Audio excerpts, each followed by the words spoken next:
Hi, welcome back to the Grafana Alloy for Beginners series. I'm Jung, a staff developer advocate here at Grafana. In the last episode, we covered what you can expect from this series and all the resources you'll need to get started with Alloy. Today, we're diving into the big questions. What is Alloy and when does it make sense to use it? To understand what Alloy is, it's helpful to look at where Alloy fits in the observability architecture. Let's say you're observing your infrastructure or applications or both. You collect data from these sources using a collector or an agent and send it to the observability backend of your choice. In this context, the backend refers to databases such as Loki, Mimir, Tempo, or others.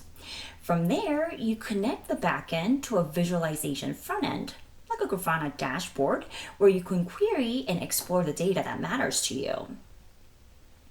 Collecting, processing, and exporting telemetry data is where Alloy comes into play. Now, telemetry collection in the real world can get pretty complex. Everybody has different setups and their needs keep evolving. For example, imagine a user who's focused solely on infrastructure observability. They might use a Prometheus node exporter to collect, process, and export metrics data, then send the data to the Prometheus database and visualize using the Grafana dashboard. But down the road, they want to add app observability and start analyzing traces. The problem is that they can't use Prometheus for that. And since OTel is a leader in distributed tracing, they decide to use the OTel collector. Now they have to learn, configure, and manage two different types of collectors. And the more you have to juggle, the more chances there are for errors. Now, this is just a simple example of what telemetry collection looks like in the wild.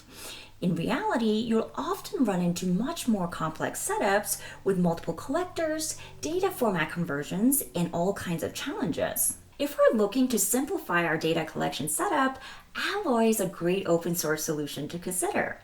It comes with native pipelines for Prometheus, OpenTelemetry, Loki, Pyroscope, and more, combining the best collectors into one solution.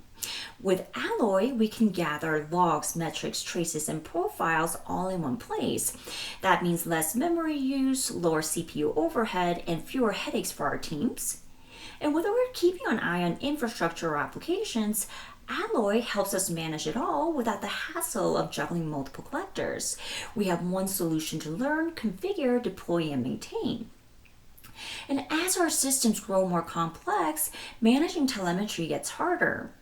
When we need more advanced capabilities, like managing fleets of Alloy instances or balancing workloads, it has enterprise-ready features to support us. Plus, Alloy is built with modular components like Lego blocks, so we can snap these pieces together however we want to build exactly the pipelines we need. We'll be diving into how to do just that throughout the series. In this episode, we tackle the big questions. What is Alloy and when does it make sense to use it? Next up, we'll jump into the fundamentals of Alloy configuration language, the building blocks for everything ahead. Thank you for hanging out, and I'll see you in the next episode.